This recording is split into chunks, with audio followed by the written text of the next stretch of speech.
Bruno Prazeres quer ser advogado. Seu pai, Dr. Fernando Antônio Prazeres, é juiz. Levamos o Dr. Fernando para conhecer a Universidade Positivo.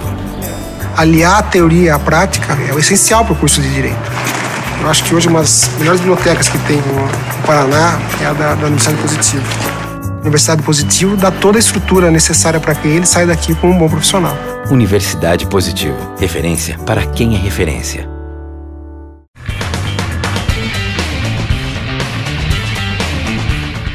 Agora o assunto da série de reportagens é o lixo. Tudo que consumimos acaba se transformando em rejeito.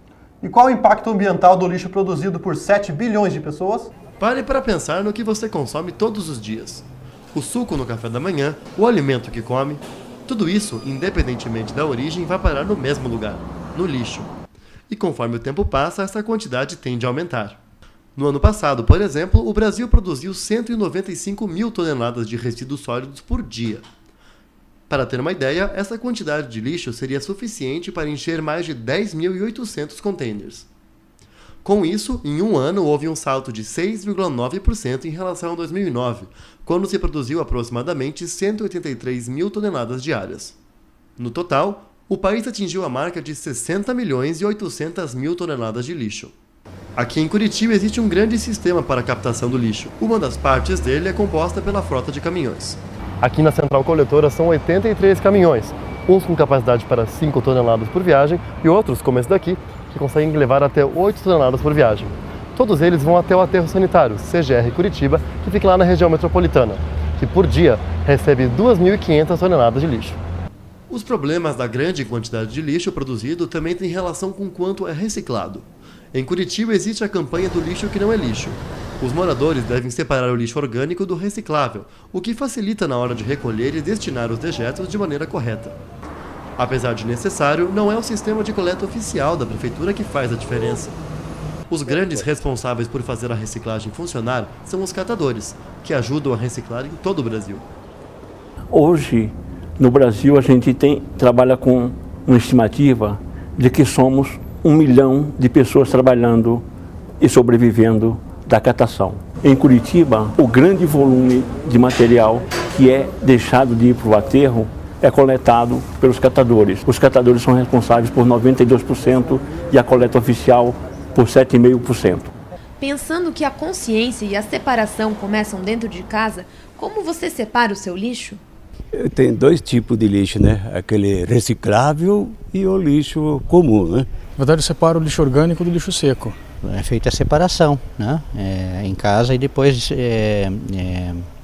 dispensado no local adequado no prédio. Mas ainda existem dúvidas na hora de descartar corretamente os resíduos e não se sabe bem ao certo aonde eles vão parar. Já morei num prédio que tinha um tipo de separação e morei em outro que tinha um tipo de separação e morei em outro que não tinha separação nenhuma.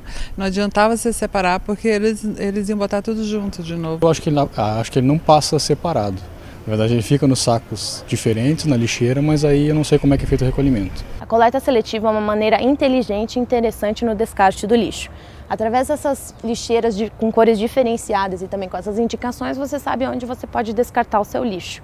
Isso é muito importante porque não é só papel do catador e da coleta oficial a separação do lixo. Isso passa pelo indivíduo também, porque se não é dispensado corretamente aqui, ela não vai para o seu destino final correto, ou seja, o resíduo sólido ele vai para o aterro sanitário e o reciclável ele pode ser reutilizado de outras maneiras. Isso é importante para a saúde e para o meio ambiente.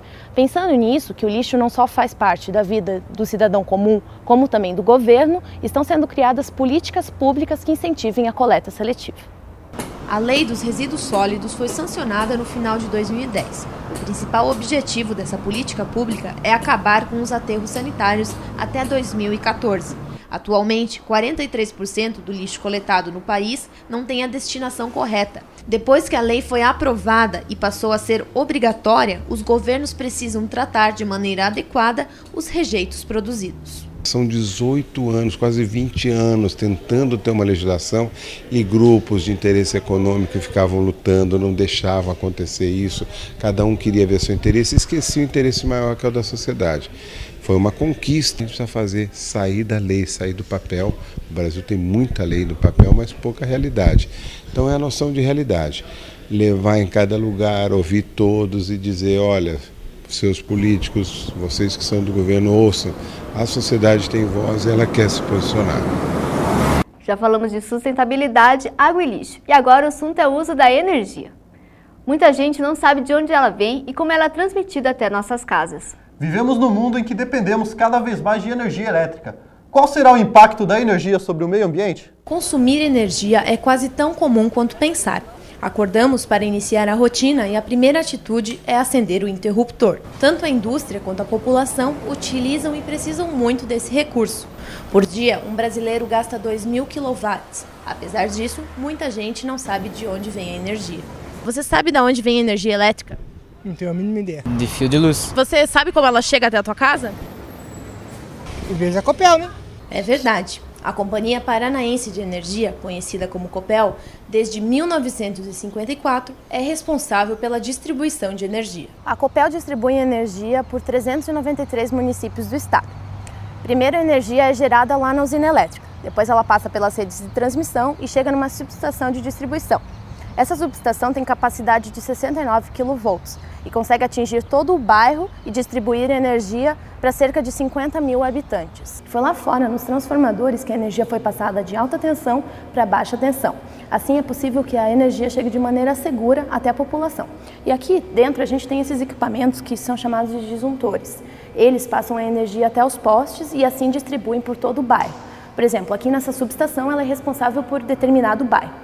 Então, cada disjuntor desse vai distribuir energia para uma rua. Esse aqui, por exemplo, distribui para a rua Ângelo Sampaio, numa corrente de 200 amperes. Esse outro é responsável pela rua República Argentina e distribui a uma corrente de 250 amperes. Nos últimos 10 anos, o consumo aumentou por conta da facilidade em comprar equipamentos. E as cidades também expandiram o número de habitantes. Em consequência, se consome mais energia. E para os próximos 10 anos, é bem possível que a distribuição de energia se aproxime do limite. As linhas de transmissão que hoje nós têm capacidade ainda para suprir. Mas se a gente for ver ao longo aí dos próximos anos, 10 ou mais, vai ficar bem próximo do limite. 10, 15 anos atrás foi previsto um crescimento de 2, 3% e nós estamos atingindo, em alguns casos, 7, 8%. A demanda vem aumentando, o que traz consequências para o meio ambiente. Não é que só usar a energia elétrica pode prejudicar o meio ambiente, mas o excesso de uso pode ser prejudicial. O sistema consegue abastecer as pessoas, mas se elas ultrapassam a capacidade dele, é necessário aumentar a oferta de energia. E uma das soluções adotadas é a construção de mais hidrelétrica. Para se construir uma hidrelétrica é necessário inundar uma grande área verde, para poder então criar o reservatório de água. Só que isso acaba impactando muito na fauna e na flora do local. A água passa pelas turbinas e depois ela cria energia elétrica.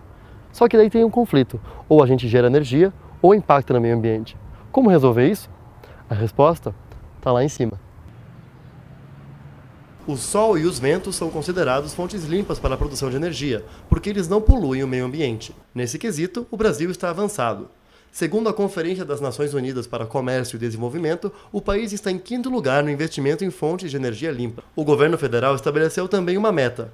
Até 2030, ele quer conseguir abastecer 75% do país com energia proveniente de fontes renováveis. Mas a situação não é tão promissora quanto parece. O engenheiro eletricista Salmo Postilnik diz que o investimento ainda não é suficiente e que muita energia disponível está sendo jogada fora. Existe muita energia disponível. A questão é a gente conseguir aproveitar essa energia e construir mecanismos mais baratos. Só que na medida em que a gente for utilizando mais, automaticamente esses mecanismos, esses equipamentos, eles vão se tornando mais baratos. Então é uma questão da gente investir para poder colher lá na frente uma energia limpa e barata. Enquanto essas fontes alternativas não ficam mais acessíveis, atitudes para diminuir o consumo podem começar em casa e dependem somente das pessoas. Uma ação que elas podem fazer é, primeiro, uma pressão sobre o governo, sobre as empresas, para que optem por energias limpas. De uma maneira geral, na utilização da energia nas suas casas, também no uso racional da energia. Na medida em que a gente não tenha uma quantidade de energia sobrando para utilização, a gente tem que fazer uso racional. Apagar a luz quando não tem ninguém no ambiente, sabe? Esse tipo de coisa que todo mundo já conhece, mas muita gente não faz, né? E a última edição do Semana Tela 1 de 2011 fica por aqui. A equipe Tela 1 agradece a todos que fizeram parte do melhor telejornal laboratório do Brasil. Mas você ainda pode participar do nosso telejornal. É só mandar um e-mail para tela1@up.com.br. Você também pode entrar em contato nas redes sociais. É só procurar o nosso Facebook e seguir o nosso Twitter, o @tela1. Ano que vem tem mais Semana Tela 1, com muita informação e novidades para você. Nos vemos em 2012. Até lá!